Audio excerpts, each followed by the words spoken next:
এই দুনিয়া থাকার জায়গা নয়, কেউ এই দুনিয়ায় চিরদিন থাকবো না।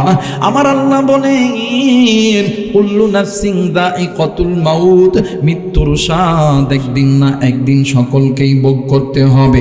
আমার নবী বলেন উম্মত, আখিরাতের সর্বপ্রথম ইমিগ্রেশন কাউন্টার হইল কবর। যেই বান্দা বান্দির কবর ভালো, ওই বান্দা বান্দির হাসর ভালো, মিজান ভালো, ফুলসিরাত ভালো। যেই বান্দা বান্দির কবর ভালো নয়, যেই বান্দা বান্দির হাসর ভালো নয়, মিজান ভালো নয়, ওই বান্দা বান্দি জাহান্নামী। আরে কলিজার টুকরা নাটোরের বাবাজিরা রে, এই দুনিয়ার জমিনে আপনার আমার কত বন্ধু বান্ধবী ছিল, আজকে নাই। আপনার আমার মা ছিল নাই, বাবা ছিল নাই, দাদা ছিল নাই। আপনাকে আমাকেও যেতে হবে। আমার আল্লাহকে ভয় না করিয়া ওই কবরে যাইও না ভাই রে। একটা বার কি লক্ষ্য করেছেন, এই দুনিয়ার জমিনে থাকাই অবস্থায় তুমি আমি কি পরিমাণ গুনাহ করছি, তুমি আমি কি পরিমাণ মিথ্যা কথা বলছি, তুমি আমি এই চোখের গুনাহ করছি, হাতের গুনাহ করছি, কানের গুনাহ করছি, তুমি আমি নফসের গুনাহ করছি। অনেক মা আছেন রে, আপনি বেপরদায় চইলা গুনাহ করছেন। অনেক ভাই এবং বাবা মা আছে, নিজের মা বাবার সঙ্গে নাফরমানি কইরা গুনাহ করছেন। এই গুনাহ আপনাকে আমাকে আল্লাহর জাহান্নামে নিয়ে যাবে। বাদান্নে আমার ওই জাহান্নাম বড় ভয়ঙ্কর হবে রে বন্ধু। আমার আল্লাহ বলেন ইন্না জাহান্নামা কানাত মিরসাদা লিত্তাগিনা মাআবা লাবিসিনা ফিহা আহকাবা লা ইয়াযুকুনা ফিহা বারদাও ওয়ালা শারাবা ইল্লা হামিমান ওয়া গাসসাকা। মুসলমান বন্ধুরি, এখনো সময় আছে। ওই জাহান্নামের ভয়াবহতা থেকে নিজেকে বাঁচাও। বাদান্নে আমার গুনাহগুলো ছাড়ো। তুমি আমি যেই মানুষগুলো যেই পর্যায়ে গুনাহ করতেছি, এই গুনার খবর পৃথিবীর কেউ দেখে না, আমার আল্লাহ দেখে ভাইজান। এই জন্য আল্লাহর ভয় অন্তরে আনতে হবে মুসলমান বন্ধুরি।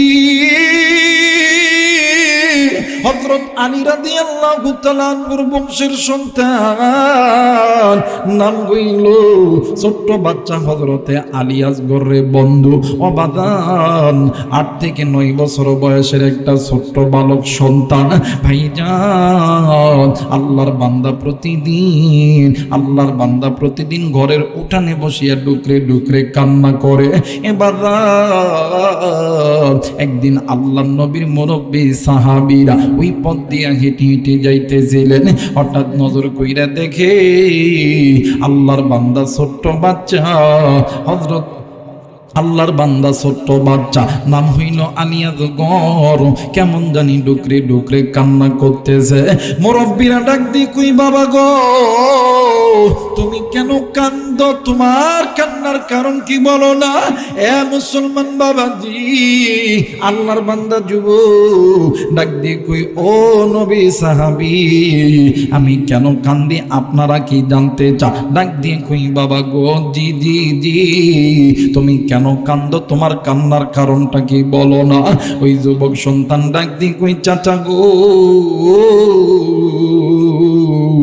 আমি কান্দি আল্লাহর জাহান্নামের ভয়ে। মুরব্বীরা মুস্কি হাসি দিয়া ডাক দিয়ে কই আল্লাহ,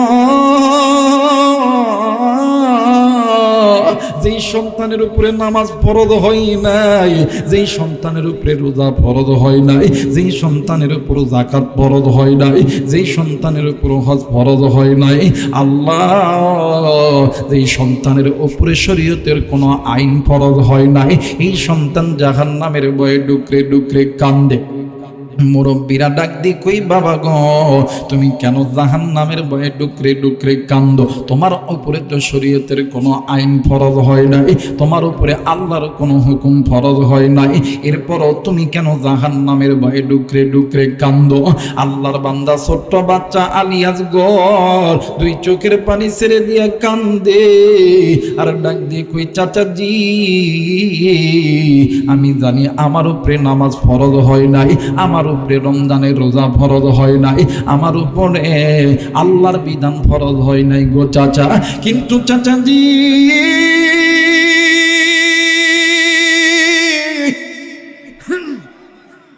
আমি প্রতিদিন আমি নজর কইরা দেখি আমার মা প্রতিদিন চুলাই যখন আগুন ধরায়, আমি নজর কইরা দেখি আমার মা কোনোদিন বড় বড় লাকড়ি দালা চুলার মধ্যে আগুন জ্বলায় না। আমি নজর কইরা দেখি আমার মা ছোট ছোট লাকড়ি দালা চুলার মধ্যে আগুন জ্বলায়। এই আগুন যখন বৃদ্ধি হইয়া যায়, আমার মা বড় বড় লাকড়ি ওই চুলার মধ্যে দিয়া আগুন আরো আরো উদ্যত জ্বলে দেয়। চাচা গো, ওই হাসরের ময়দানে আমার আল্লাহ আমার মতো ছোট্ট ছোট্ট যেই বান্দাগুলো আছে, এই বান্দাগুলোকে যদি ওই জাহান্নামের ভিতরে সর্বপ্রথম আমাদেরকে দিয়া ওই জাহান্নামের আগুন যদি বৃদ্ধি কইরা নেয়, এরপরে যদি বড় বড় জাহান্নামীদেরকে ওই জাহান্নামে দেয়, ওগো চাচাজি আমি এই বই ডুকরি ডুকরি কান্দি। সাহাবীরা ডাক দিয়ে কই, বাবা গো তুমি ছোট বাচ্চা হইতে পারো, কিন্তু তোমার চিন্তাধারা অনেক গভীর গো বাবা। ওগো বাবা, আমরা জীবনে কোনোদিন এতদূর পর্যন্ত ভাবি নাই। ও বাবা, আমরা জীবনে কোনোদিন এতদূর পর্যন্ত ভাবি নাই। ছোট্ট বাচ্চা আলিয়ার ঘর ডাক দিয়ে কই, চাচাজি ওই দিন যদি আমার আল্লাহ আমি আলিয়ার ঘরকে ওই জাহান্নামে দেয়, আমি ওই জাহান্নামের আগুন সহ্য করতে পারবো না। একটু আওয়াজ করে বলেন আল্লাহু আকবার। এর নাম হইল আল্লাহর ভয়। দিল নরম করে দিবি যেই বান্দা আল্লাহর হইয়া যাবি, তাম দুনিয়া আমার আল্লাহ তার বানায় দিবে। যেই বান্দার অন্তরের ভিতরে ঈমান এবং তাকওয়া আল্লাহর ভয় থাকবে, আমার আল্লাহ সদা সর্বদা ওই বান্দা বান্দির উপরে রহমত নাযিল করবে। আমার আল্লাহ ওই বান্দা বান্দির জন্য দুনিয়া আসমান জমিনের রহমতের বরকতের দরজা খুলে দিবে। আমার আল্লাহ ওই বান্দা বান্দিদেরকে নিজ হাতে আমার আল্লাহ সাহায্য করবে।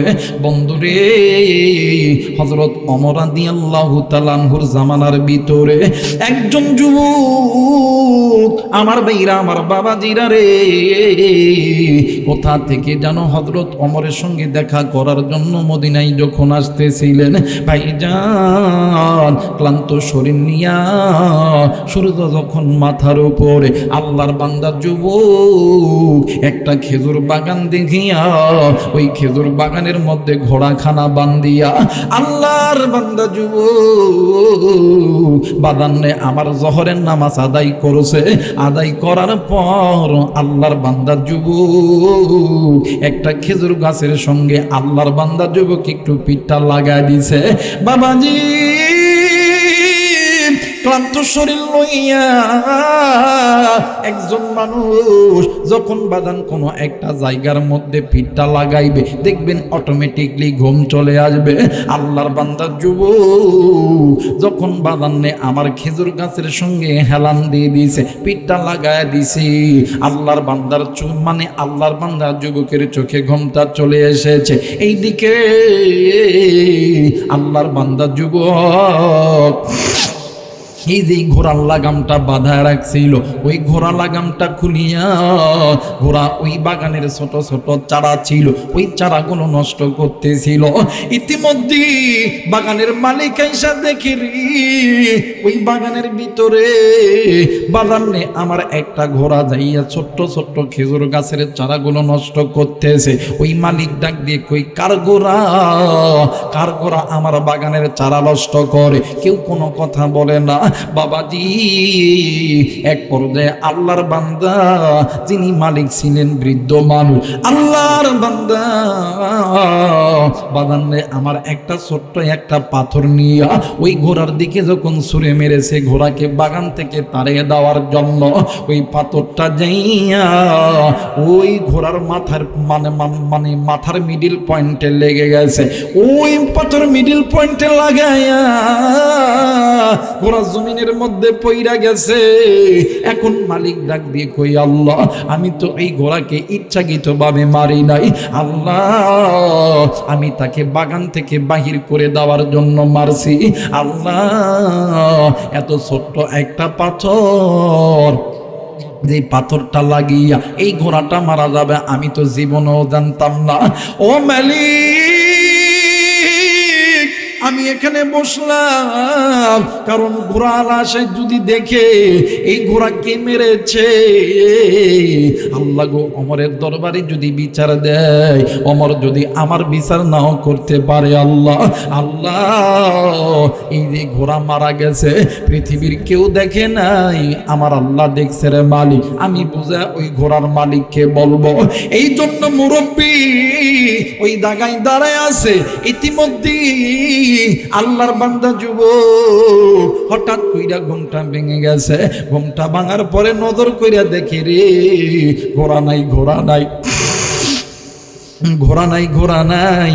আল্লাহর বান্দা যুবক ঘোড়া খুঁজতেছে, হঠাৎ করে দেখতে নজর কইরা দেখে রে ঘোড়া, একটা ঘোড়া জমিনের মধ্যে মইরা পইরা আছে, সঙ্গে একজন মুরব্বী দাঁড়ায় আছে। ভাইজান আল্লাহর বান্দা যুবক ঘোড়াটা দেখতে চিনতে পেরেছে, ডাক দিয়ে কই আমার ঘোড়া কে মারল? এইবারে মুরব্বী ডাক দিয়ে কই বাবা গো তুমি একটু আমার কথা শোনো, এই বাগানটা আমার, তোমার এই ঘোড়াটা আমার এই বাগানের চারাগুলো নষ্ট করতেছে, আমি শুধুমাত্র এই যে ঘোড়াটা আছে আমি একটা পাথরটা নিয়ে আস্তে করিয়া ঘোড়ার দিকে ছুঁড়ে মেরেছি, কিন্তু এই পাথরটা মাথায় লাগার পরে ঘোড়াটা মইরা গেছে। এই যুবক ডাক দিয়ে কই এরে বুড়ো, আমি আছি ওমরের সঙ্গে দেখা করার জন্য, আমার বাড়ি মদিনা থেকে অনেক দূর, আমি কেমনে বাড়িতে যাব? না পারবো ওমরের সঙ্গে দেখা করতে যাইতে, না পারবো বাড়িতে যাইতে, আমি কি করবো রে বাবা? এই যুবক তৎক্ষণাৎ নিজের মাথার সেন্সটাকে হারিয়ে ফেলার পরে এই যুবক ওই বৃদ্ধ লোকটাকে আস্তে করিয়া যখন ধাক্কা দিছে, আল্লাহর বান্দা বৃদ্ধ মানুষ জমিনের মধ্যে পড়ার পর আল্লাহর বান্দা বৃদ্ধটাও মারা গেছে। যুবক ডাক দিয়ে কই আল্লাহ, ওগো মালিক, আল্লাহ গো আমি তো তারে মেরে ফেলার উদ্দেশ্যে ধাক্কা দিই নাই, আল্লাহ গো এটা কেমনে হইল রে আমার আল্লাহ? আমি যদি এখান থেকে চলে যাই আল্লাহ, পৃথিবীর কেউ দেখবে না গো আল্লাহ, তুমি কিন্তু দেখছো আল্লাহ, না গো আল্লাহ না, আমি নবীর উম্মত, আমি মুসলমান, আমার কাছে আছে ঈমান আল্লাহ গো। আর ঈমান যার অন্তরে আছে এরা কোনোদিন আল্লাহ ছাড়া পৃথিবীর কোনো আইনকে ভয় করে না। আল্লাহ গো তুমি আল্লাহ তো নিজেই বলছো ওয়ালা তাহিনু ওয়ালা তাহজানু ওয়া আনতুমুল আলাউনা ইন কুনতুম মুমিনিন। আল্লাহ আমি যদি মুমিন হই আল্লাহ তুমি তো বিজয়ের মালা আমার গলায় পরায়া দিবা। এই কথা বলিয়া আল্লাহর বান্দা যুবক ওই জায়গার মধ্যে দাঁড়ায় আছে, এই দিকে সূর্য ডুবে গেছে, সন্ধ্যা যখন ঘনিয়ে গেছে, ও বাজান ইতিমধ্যে বাজানে আমার ওই ওই বুড়োকে খোঁজার জন্য বুড়ার দুইটি সন্তান যুবক সন্তান আইসা হাজির হয়েছে। আইসা দেখে রে এক জায়গায় একটা ঘোড়া ময়রা পোড়া আছে, আর এক জায়গার ভিতরে তার বাবা ময়রা পইরা আছে, আর ওই জায়গার ভিতরে একজন তরতাজা যুবক ওই জায়গার মধ্যে দাঁড়ায় আছে। বাইরে এই দুনিয়ার জমিনে বাপ মাকে সন্তানের সামনে যদি কেউ বাদান খুন করে, যদি কেউ বাদান মারে, এই পৃথিবীর জমিনে এমন কোনো মা নাই রে, এমন কোনো বাবা নাই ওই সন্তানের সামনে মা বাবারে মারলে ওই সন্তানের মেজাজ ঠিক থাকতে পারে? কথা বলেন পারে? সন্তানের মেজাজ কোনোদিন ঠিক থাকবে?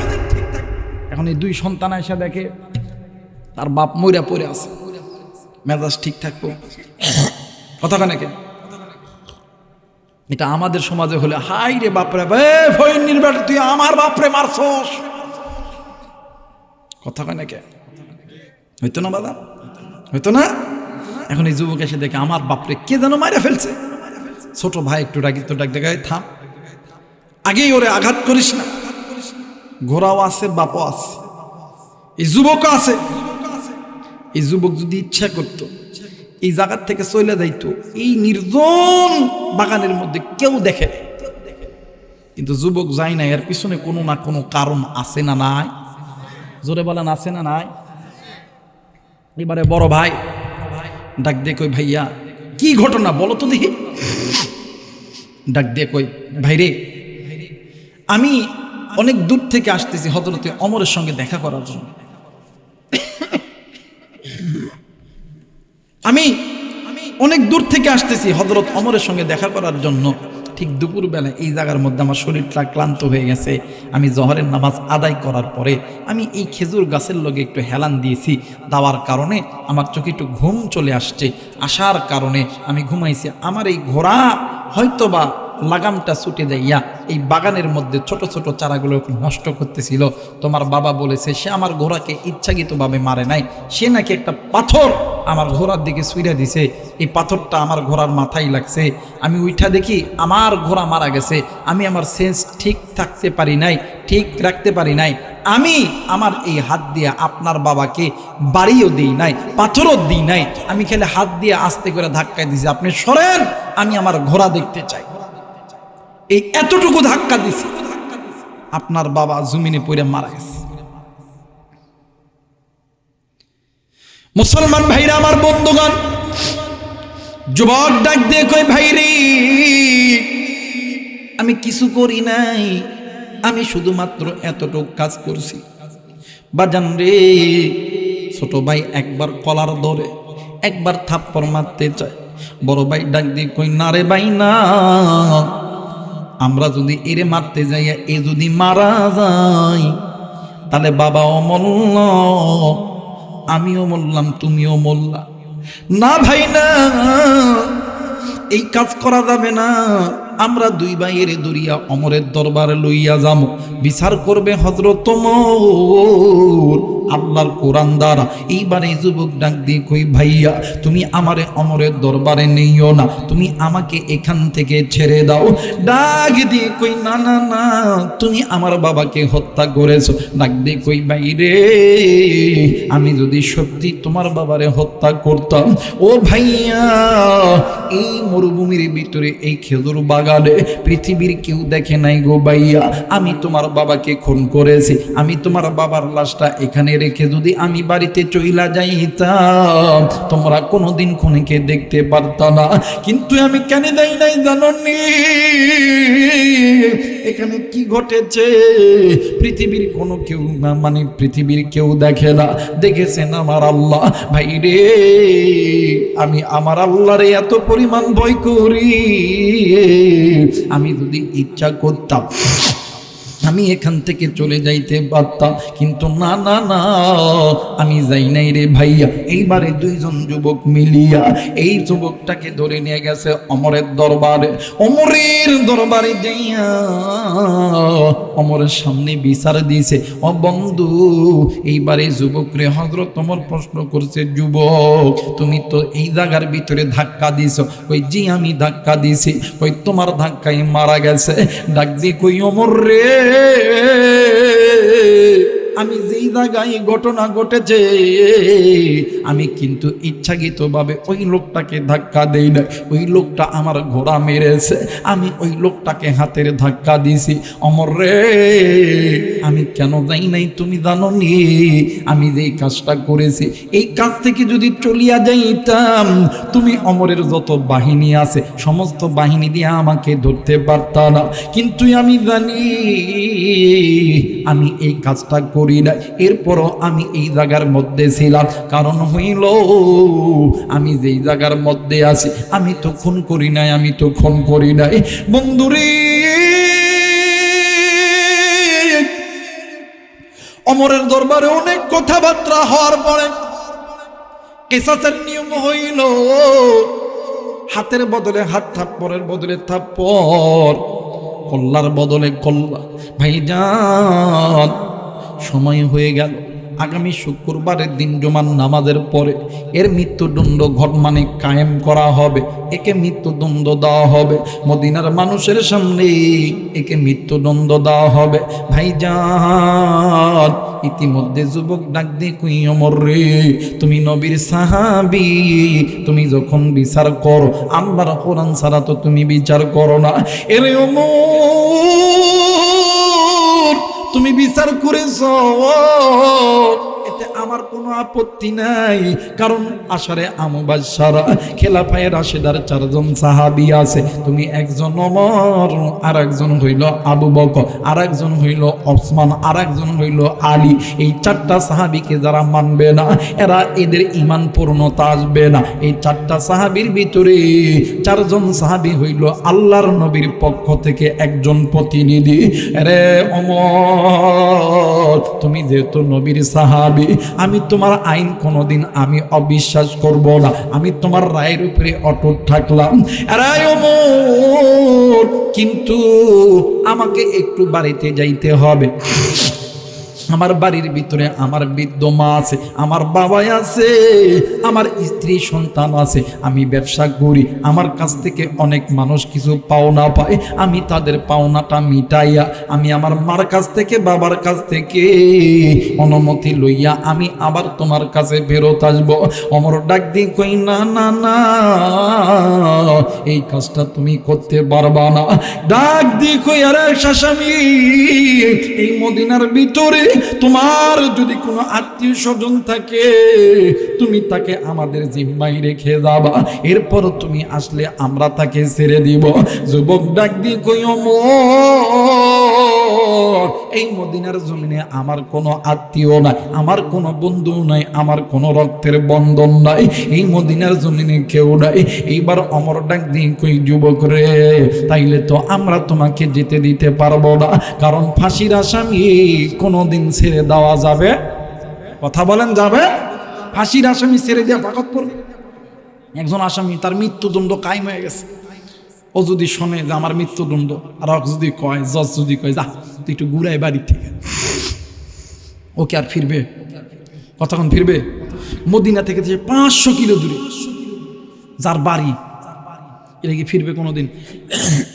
কোনোদিন আসবে? কোনোদিন না।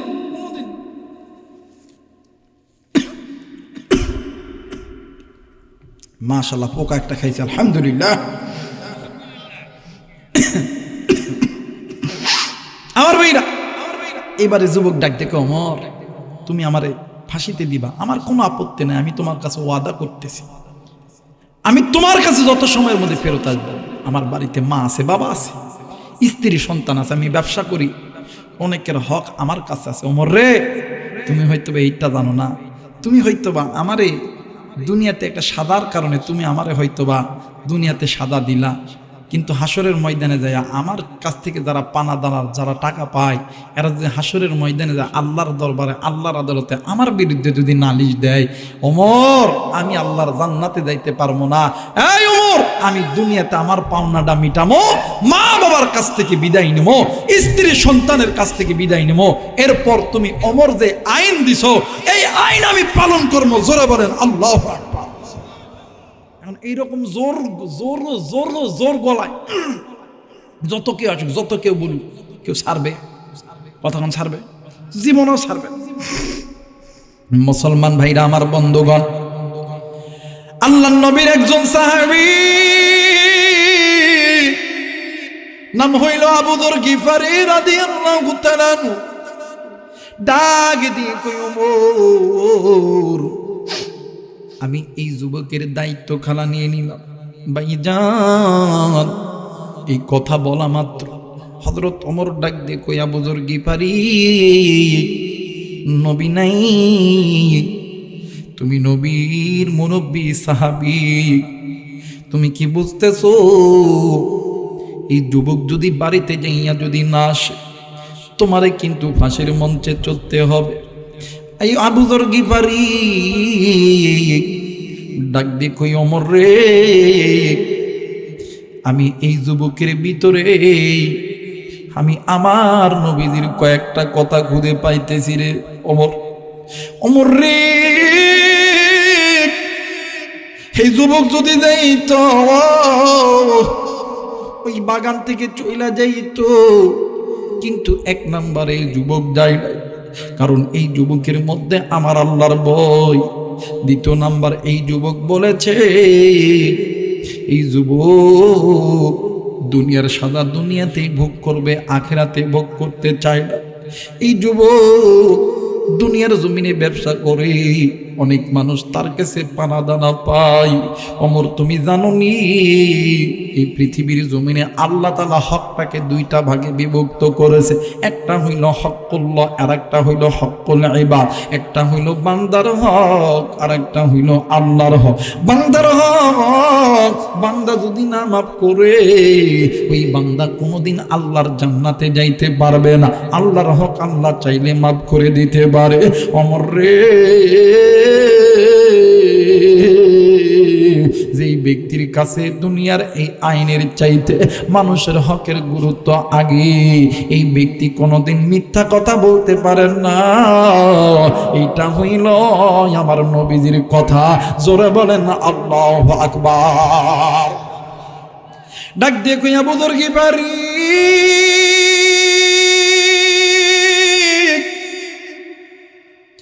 এই যুবক যদি না আসে তোমার কিন্তু আমরা ফাঁসিতে চড়াবো। আবু যর গিফারি ডাক দিয়ে কই, বাবা গো,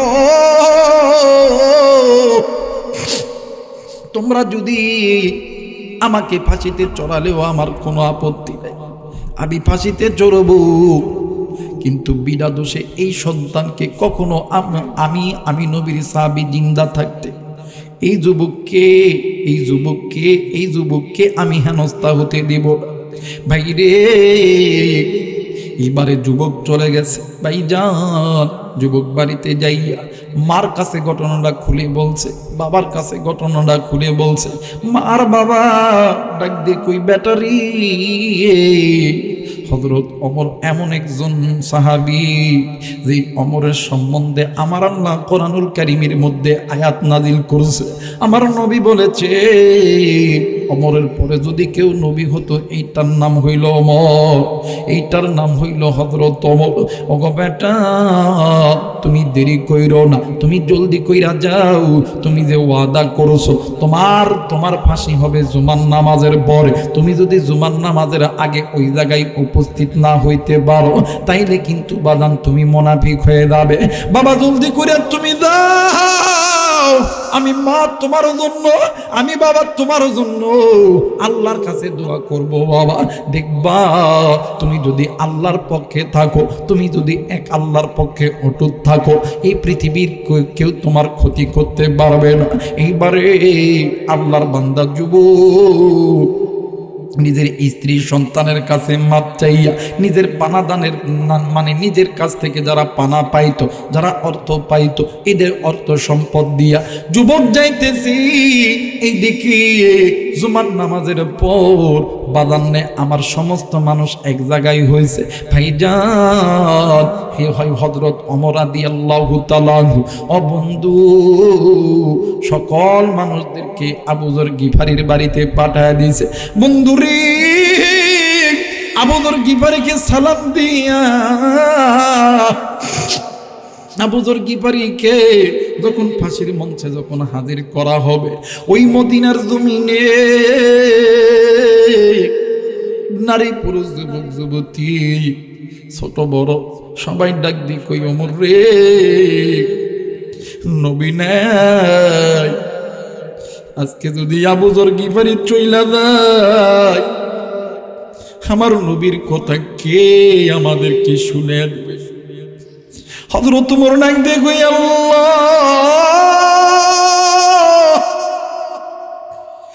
তুমি কোন পরীক্ষায় ফেলাইলা রে মালিক? তোমার কোরআনের বিধান তো আমি ওমর অমান্য করতে পারি না। বাইরে মদিনার জমিনে ছোট বড় নারী পুরুষ সবাই কান্দে। একজন আর একজন ডাক দিয়ে কই বাইরে আজকে নবী নাই, আবু যর গিফারিও যদি চইলা যায়, কে নবীর কথাগুলো আমাদেরকে শোনাবে? বাইরে কে এই আবু যর গিফারি, তার মর্যাদা আমার আল্লাহর কাছে কত দাবি জানেন বন্ধু? এই পৃথিবীর জমিনে যতই উম্মত আছে রে, সমস্ত উম্মতের কোরআন খতম যদি এক পাল্লায় রাখা হয়, এই আবু যর গিফারির কোরআন খতম যদি এক পাল্লায় রাখা হয়, আবার নবী বলেছে এই আবু যর গিফারির কোরআন খতমের পাল্লাটাই বেশি ভারী হবে। জোরে বলে না আল্লাহু আকবার।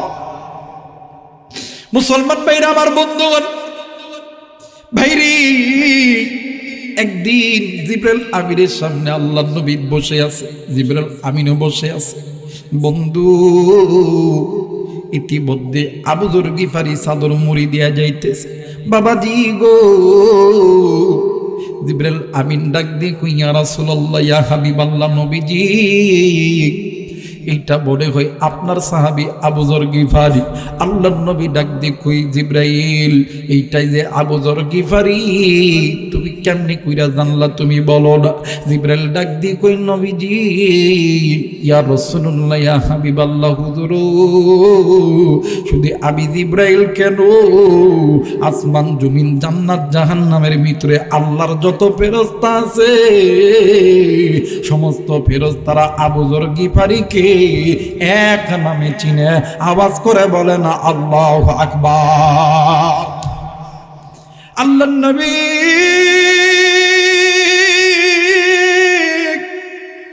আবু যর গিফারিকে ডাক দিয়ে কই, আবু যর গিফারি রে, বলো বলো, তুমি কি এমন আমল করো যে আমলটা করার কারণে আমার আল্লাহ যত ফেরেশতা আছে সমস্ত ফেরেশতারা তোমারে এক নামে চিনে? আবু যর গিফারি ডাক দিয়ে কই, নবী গো, আপনি আমারে মাফ করবেন গো নবীজি, আমি এমন কোনো আমল করি না, এইরকম কোনো আমল আমার জানা মতে নেই। আমি মূর্খ মানুষ, গরিব মানুষ, কিন্তু নবীজি আমি উঠতে বসতে চলতে ফিরতে আমি বেশি বেশি সূরা ইখলাস তেলাওয়াত করি। আমার আল্লাহ ডাক দিয়ে কই, আল্লাহর ফেরেশতা জিবরাইল আমিন ডাক দিয়ে কই, নবীজি,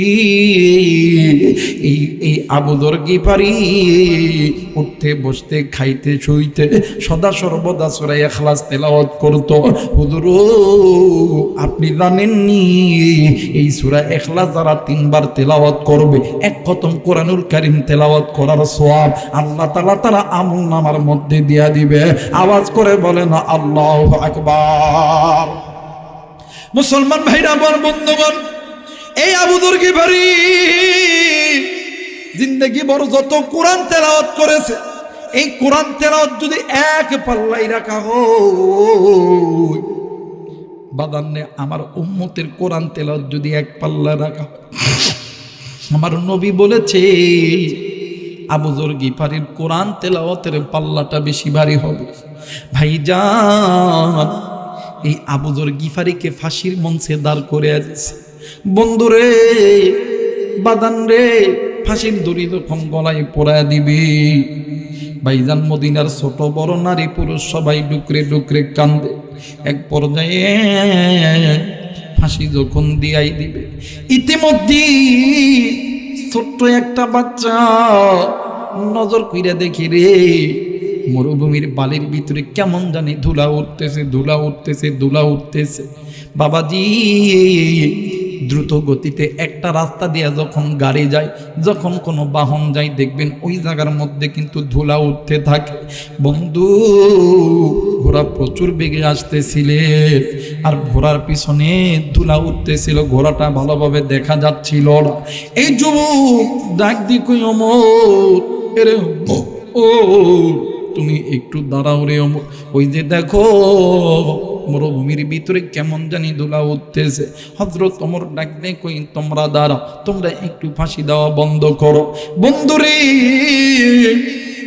ওই মরুভূমির ভিতর থেকে আল্লাহর বান্দা যুবক ডাক দিয়ে কই লাব্বাইক লাব্বাইক লাব্বাইক লাব্বাইক লাব্বাইক লাব্বাইক, আওয়াজ করে বলে না আল্লাহু আকবার। যুবক ঘোড়ার পিঠ থেকে নামিয়ে দৌড় দিয়ে ফাঁসির মঞ্চে গেছে। ফাঁসির মঞ্চে যাইয়া আবু যর গিফারির হাতের বাঁধনখানা খুলছে, বাইরে খুলিয়া আবু যর গিফারির সামনে দুইটা হাত জোর করছে, ডাক দিয়ে কই হুজুর, ডাক দিয়ে কই আবু যর গিফারি, এই মদিনার জমিনে আমার রক্তের কোনো আত্মীয় নেই, আমার কোনো বন্ধু নেই, কিন্তু তুমি আমার জিম্মাদার হইছ, আমার আসতে একটু দেরি হয়ে গেছে, এই জন্য তোমাকে ফাঁসির মঞ্চে চড়তে হয়েছে, তুমি আমারে মাফ করে দিবা, আমি তোমার কাছে মাপ চাই, তুমি মাপ না করলে আমার আল্লাহ আমারে জাহান্নামে দিবে, আমি জাহান্নামের আগুন সহ্য করতে পারবো না। এইবারে আবু যর গিফারির সামনে থেকে যুবক ওমরের কাছে চলে গেছে, যাইয়া মদিনাবাসীর দিকে বইয়া যুবক দুই হাত জোর করিয়া ডাক দিয়ে কই বাইরা, তোমরা আমাকে মাফ করবা, কারণ জুমার নামাজের পরে আমার ফাঁসি হবে, আমি আসতে হয়তোবা দেরি করেছি, আমি হয়তোবা আল্লাহর আইনের বিরুদ্ধে চলাচল করেছি, তোমরা আমারে মাফ করিয়া দিও। এই কথা বলিয়া যুবক ফাঁসির মঞ্চের দিকে যাইয়া নিজে হাতটা আগায় দিছে, হাতটা যখন বাঁধায় দিছে, বাইরে মদিনার জমিনে নারী পুরুষ ডাক দিয়ে কই ওমর রে, যেই যুবক ফাঁসির কথা শুনিয়ে এরপরেও নিজের জীবন চলে যাবে, এরপরেও যেই যুবক এই জায়গায় হাজির হয়েছে, আমাদের মনে হয় এই যুবক কোনোদিন মিথ্যা কথা বলতে পারে না, এই যুবকের কথাটাই সত্য কথা। আবু যর গিফারি ডাক দিয়ে কই ওমর রে, আরে ওমর, এই যুবক রে বাজে দেশ না রে ওমর, এই যুবকের জিন্দেগির ভিতরে নবীর আদর্শ জিন্দা আছে। আরে ওমর, এ তো ইচ্ছা করলে এই জায়গায় আসতে পারত না, এই যদি না আসতো তুমি আমি আরে ধরে আনতে পারতাম না, এই ইচ্ছাকৃত ভাবে এই জায়গায় আসছে। ওমর কোনো কথা কই না, কারণ যে ইসলামের যে আইন হয় ওই আইনটা কেউ ভাঙতে পারে না।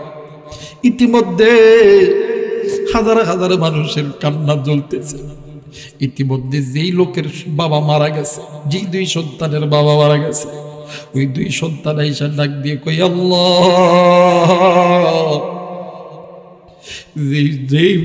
যেই সন্তানটা ইচ্ছা করলে এই জায়গায় না আসলেও কিছু হইতো না, সে জানে আজকে তার মৃত্যু নিশ্চিত, এরপরেও মৃত্যুকে পরোয়ানা না করে আল্লাহকে খুশি করার উদ্দেশ্যে, আল্লাহর রেজামন্দি হাসিলের উদ্দেশ্যে যে সন্তান হাসি মুখে ফাঁসির দড়ি পড়তেছে, এই সন্তান কোনোদিন আমার বাবারে হত্যা করতে পারে না। দুই ভাই ডাক দিয়ে কই ওমর, পাঁচি বন্ধ করো, পাঁচি বন্ধ করো, আমার বাবা মারা গেছে, আমি মনে করব আজ থেকে আমরা দুইটা ভাই ছিল, আজ থেকে আমরা তিনটা ভাই। আমাদের মন বলে এই সন্তান আমার বাইরে আমার বাবারে মারে নাই, আমার আল্লাহ আমার বাবার মৃত্যু ছিল, আমার বাবা মারা গেছে রে বন্ধু। বাইরে আবু যর গিফারি ডাক দিয়ে কই ওমর, নবী চলে গেছে, আমিও যাব, কিন্তু একটা কথা তোমারে বইলা দেইলে ওমর, আমার নবী বলছি যেই মানুষের ভিতরে আমানতদারি ঠিক থাকবে, যারা কোনোদিন মানুষের হক নষ্ট করবে না, যারা কোনোদিন আল্লাহর আইনের প্রতি বিশ্বাসী রাখবে, যাদের অন্তরের মধ্যে আল্লাহর ভয় থাকবে, এই মানুষগুলো ঈমানদার, এরা হইল জান্নাতি, এরা হইল জান্নাতি, এরা এদের নিজের জীবন চইলা যাবে রে, এরা কোনোদিন এদের কথার বড় খেলাপ করবে না। বাইরে বাদানে আমার যুবক চাইলে তো ইচ্ছা করে চলিয়া যাইতে বাধ্য, কিন্তু বাদান যাই নাই রে বন্ধু। আর একটাই মাত্র কারণ, যুবকের অন্তরের মধ্যে আল্লাহর ভয়, জাহান্নামের ভয়। বাদানে আমার এই ময়দান থেকে তুমিও চলে যাবা, আমিও চলে যাব, কিন্তু বাদান গুনাহ লইয়া কেমনে বাড়িতে যাব? আমার নবী বলছেন, বান্দারি, যে বান্দা বান্দি গুনাহ থেকে বাঁচতে চাইবে, বেশি বেশি বেশি বেশি কবরের কথা বেশি স্মরণ করবে, জাহান্নামের কথা বেশি বেশি স্মরণ করবে। এই জায়গায় অনেক মুরব্বী আছেন, অনেক যুবক আছে, অনেক মা আছে, অনেক ভাই আছে, অনেক বাবি আছে। বাবারি, মাত্র বাজান 2টা মিনিটের জন্য চক্ষুটা বন্ধ করবেন। 2 হাত জোর করে বলতেছি, 2টা মিনিটের জন্য চক্ষুটা বন্ধ করে কেউ কারো দিকে তাকাইবেন না। মান আরফা নফসাহু ফাকাদ আরফা রাব্বাহু, যে নিজে নিজের চিনে সে কিন্তু আমার আল্লাহরে চিনে। যে নিজে নিজের চিনে না, সে কিন্তু আমার আল্লাহরেও চিনে না। প্লিজ বাদান, কেউ কারো দিকে তাকাইবেন না, চক্ষুটা বন্ধ করেন, মাথাটি নিচের দিকে হালায় দেন, আর মন্ডে বোঝাও, এই তো আমি চক্ষুটা বন্ধ করছি, আমার ডানে কে বামে কে সামনে কে পিছনে কে কিছুই আমি দেখতে পারি না। বাইরে এই মুহূর্তে তুমি আমি মারা গেলি, তোমার আমার মৃত্যুর খবর ইয়াটি গ্রাম মসজিদের মাইকে এলানো হবে। বাইরে তোমার আমার মৃত্যুর খবর শুনিয়া তোমার আবার একদল আত্মীয় স্বজন চইলা যাবে আশেপাশের বাজারে সাদা মার্কিন কাপড় কেনার জন্য। আবার আর একদল যাবে তোমারে আমারে লইয়া ওই ঠান্ডা উষ্ণ উষ্ণ গরম পানি দিয়ে গোসল করায় দে। আবার আর একদল যাবে ওই বাঁশ বাগানে বাঁশ কাটার জন্য। আবার আর একদল যাবে ওই কবরস্থানে তোমার আমার জন্য ঘর বানানোর জন্য। প্লিজ বাদান, কেউ কারো দিকে তাকাইবেন না, নিজের চিন্তা নিজে করেন। আবারও বলতেছি, আমি জানি না আজকের এই মাহফিল কার জানি জীবনের শেষ মাহফিল হইতে পারে। আর থাকলে বাড়িতে যাইতে পারি, না থাকলে নাও যাইতে পারি। বন্ধুরে, আর একদল যাবে তোমারে আমার লইয়া গোসল করে সাদা মার্কিন কাপড় দিয়া বুড়াই ওই কাঠের পালকিতে উঠে হাজার হাজার মানুষের সামনে দাঁড় করাইবে। এলাকার উজু ওলামায়ে কেরাম তোমার আমার জানাজা যখন কমপ্লিট কইরা ফেলবে, তোমার আমার আপন আপন মানুষ তোমার আবার ওই পালকি কানা লইয়া যখন 1 পা 2 পা করিয়া যখন ওই কবরস্থানের দিকে যখন রওনা দিবে, তোমার আমার আত্মীয় স্বজন গুলি হাঁটি হাঁটি পা পা করে ওই কবরস্থানে যাবে। বাইরে এমন এক ভয়ঙ্কর কবর, যে কবরস্থান দিনের বেলা কেমন জানি অন্ধকার অন্ধকার লাগে। এই কবরস্থানে তোমারে আমারে নামাইয়া 2 থেকে 3 জন ব্যক্তি যখন ওই কবরের মধ্যে যখন নামবে, তোমার আমার লাশটা যখন ওই কবরের মধ্যে রাখিয়া এই 3 জন ব্যক্তি যখন এক এক করে যখন উঠিতে থাকবে, তোমার আমার রূহ ডাক দিয়ে কইবা, আল্লাহ, এরাই আমারে কই রাইখে গেল, এরাই আমারে কই রাইখা গেল। আজকে আমার স্ত্রী সন্তান কই, আজকে আমার বন্ধু বান্ধবী কই, তারা কি জানে না আমি অন্ধকার ঘরে একা একা থাকতে পারি না? তারা কি জানে না তারাই আমার কোন ঘরে রেখে গেছে, যে ঘরের মধ্যে কোনো জানলা নাই, কোনো দরজা নাই। এই ঘরের মধ্যে আমরা কেমনে কইরা থাকবো? এরা কি জানে না আমি এসি ছাড়া কোনো ঘরে থাকতে পারি না, এরাই আমারে কোন ঘরে রাইখা গেল, যে ঘরের মধ্যে কোনো এসি নাই, কোনো ফ্যান নাই, কোনো ইলেকট্রিক বাল্ব নেই। বাইরে ওই কবরে তোমার আমার আমল যদি ভালো হয়, কবরটা জান্নাতের বাগান হয়ে যাবে। আর যদি কবর ভালো না হয়, আমল যদি ভালো না হয়, তোমার আমার জিন্দেগির জমিনে গুনাহ আর গুনাহ, ইচ্ছাই গুনাহ, মানে ইচ্ছাই গুনাহ, চোখের গুনাহ, হাতের গুনাহ, কানের গুনাহ, নাকের গুনাহ, পায়ের গুনাহ। আরে যুবক, তুমি আমি গুনাহ করছি, যুবক যুবতী গুনাহ করছো, বাবা ভাইয়া তুমি গুনাহ করছো। এই গুনাহ লয়ে যদি ওই কবরে দাও, ওই কবরের দুই দিকের মাটি এত জোরে জোরে চাপ দেবে, তোমার আমার শরীরের হাড্ডি মাংসগুলি গুর গুর গুর গুর করিয়া ভাগবে। ইয়াউমা ইয়াফিরুল মারউ মিন আখিহি ওয়া উম্মিহি ওয়া আবিহি। বাইরে ওই দিন তুমি কোন দলের পিছনে ছিলা, দললে দেখলে আসবে না।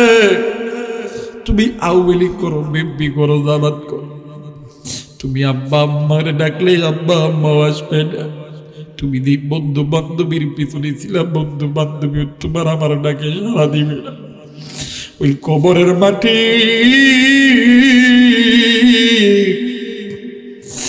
যখন চাপ দিবে, তোমার আমার শরীরের হাড্ডি মাংসগুলি একত্রিত হয়ে যাবে, তোমার আমার শরীরের মাংস গড় গড় গড় গড় করিয়া খসিয়া যাবে। ওই দিন কি করবা যুবক, ওই দিন কি করবা? এই দুনিয়াতে কত গুনাহ করছো মুরব্বী, জিন্দা থাকায় অবস্থায় কত ক্ষমতার দাপট দেখাইছো যুবক, কত ক্ষমতার দাপট দেখাইছো, কত রাগ দেখাইছো, কত শরীরের রক্ত গরম করছো। ওই কবরে কেউ তোমার আমার আপন নয়। ওই কবরে আপন একজন, তিনি হইল আমার আল্লাহ। মায়া কইরা চিৎকার কইরা গুনাহ মাফের আশায় একটা বার ডাক দেন না, বলেন না আল্লাহ। আর মায়া করে ডাক দেন না, বলেন না আল্লাহ। আরেকবার ডাক দেন না, বলেন না আল্লাহ।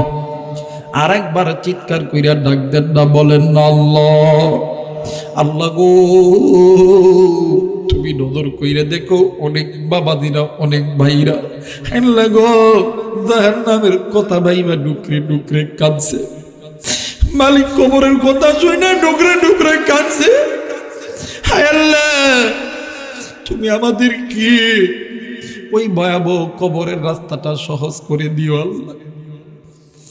যুবকরে দিলটা কি নরম হয় নাই? যুবক, আর কত গুনাহ করলে তোর কলিজা ঠান্ডা হবে?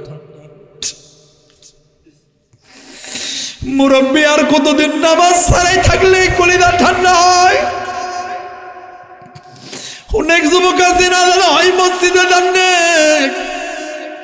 আর কতদিন বেনামাজি হইয়া চললে আপনার অন্তর ঠান্ডা হবে?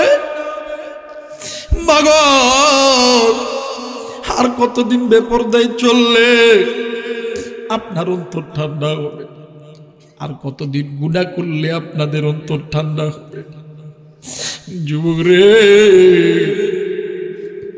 আল্লাহ তো তুরে আমার জাহান্নামে দেওয়ার জন্য বানাই নাই।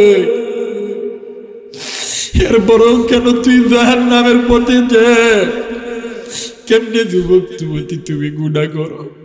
কেমনে মা বাবা আপনি গুনাহ করেন?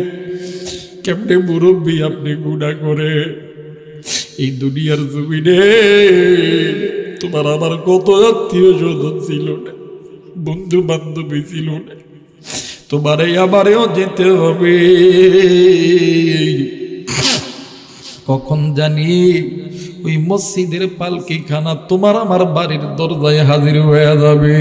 ওরে ময়না ময়না, ওরে ময়না, তোমার বিনে টাকার পালকি আসিয়াছে। ওরে ময়না ময়না ওরে ময়না তোমার বিনে টাকার পালকি আসিয়াছে।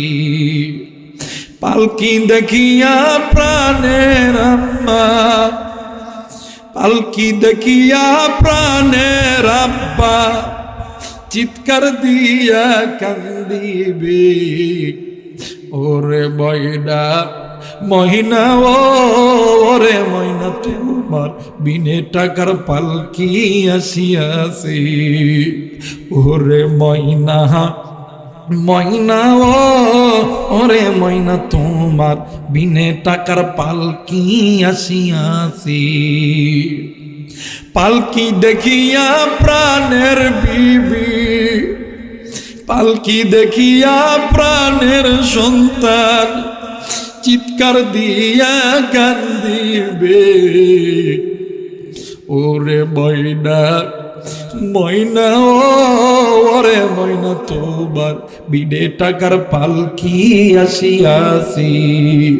ওরে ময়না ময়না ওরে ময়না তোমার বিনে টাকার পালকি আসিয়াছে। সবাই দুইটা হাত উঁচু করিয়া বায়া কইরা ডাক দেন না, বলেন না আল্লাহ। আর একবার ডাক দেন না, বলেন না আল্লাহ। হয় নাই রাত্রিবেলা হাইকোর্টের দরজা বন্ধ, সুপ্রিম কোর্টের দরজা বন্ধ, আমার আল্লাহর গুনাহ মাপের দোকান খোলা। কেউ যদি মনে করতে চাও আমার জিন্দগিতে গুনাহ আছে, আজকে গুনাহ মাফ করব। আমি আবু রায়হানের মন বলে রে, অনেক মুরব্বী কাঁদছে, অনেক ভাই কাঁদছে রে।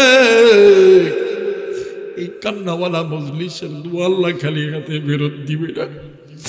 মায়া কইরা একটা বার চিৎকার কইরা ডাক দেন না, বলেন না আল্লাহ।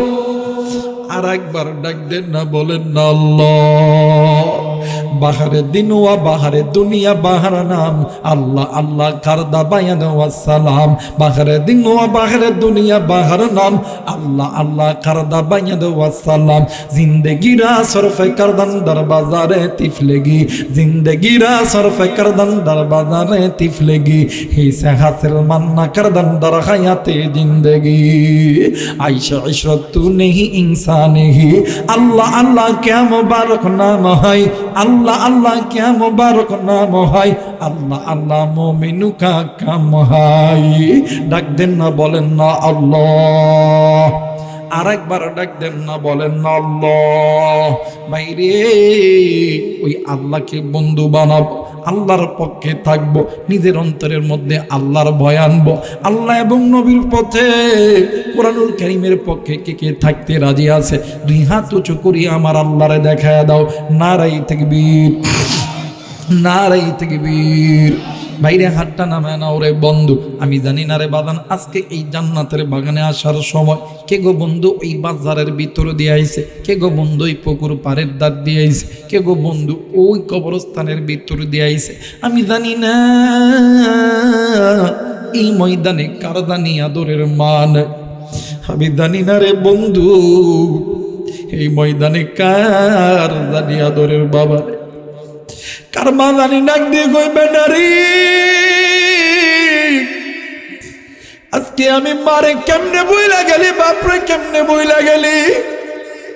আজকে আরামের বিছানা পাইয়া তুই বাড়িতে ঘুমাইলি, কিন্তু তোরে আরামের জায়গায় আনতে লাই আমি মা, আমি বাবা। আজকের এই গ্রামের মধ্যে আমি মা আমি বাবা কতই না কি করছি রে বেটা। কোনোদিন হারামকে হারাম বলিয়া গণ্য করি নাই, কোনোদিন গুনাকে গুণা বলিয়া গণ্য করি রে। আজকে বেটা তুই টাকাওয়ালা হইলি, শিল্পপতি হইলি, আজকে আর্মি বিডিআর পুলিশ হইলি, আজকে তুই নেতা হইলি। এইদিকে আমি মা তোর জন্যে কত গুনাহ করছি, মিথ্যা কথা বলছি, নামাজ কাদা করছি। আমি বাবা সুদ খাইছি, ঘুষ খাইছি। আজকে আমি মায়ের কবরে আযাব চলে, আমি মায়ের কবরে আযাব সহ্য করতে পারি না। আমি বাবার কবরে আযাব হই, আমি বাবা এই কবরে আযাব সহ্য করতে পারি না। তুই কেমন সন্তান বার হইছ, সপ্তাহে একটা দিন আমি মা বাবার কবরের সামনে দাইয়া একটা বার হাত তুলতে পারো না। ব্যাটারি, আমি মার কবরে জাহান্নামের আগুন জ্বলি, আমি বাবার কবরে জাহান্নামের আগুন জ্বলে রে বেটা। কবরে এসে খবর পাইছি মুসাফির আলেমদের হাতে হাত রেখা দোয়া করবে, আমার আল্লাহ আমি মা বাবার কবরে আযাব মাফ করে দিব। আজকে ওই মায়ের জন্য বাবার জন্য আমি মুসাফিরের সঙ্গে কারা কারা দোয়া করতে রাজি আছেন? দুই হাত উঁচু করিয়া আমার আল্লাহরে দেখায় দাও। নারায়ে তাকবীর, নারায়ে তাকবীর।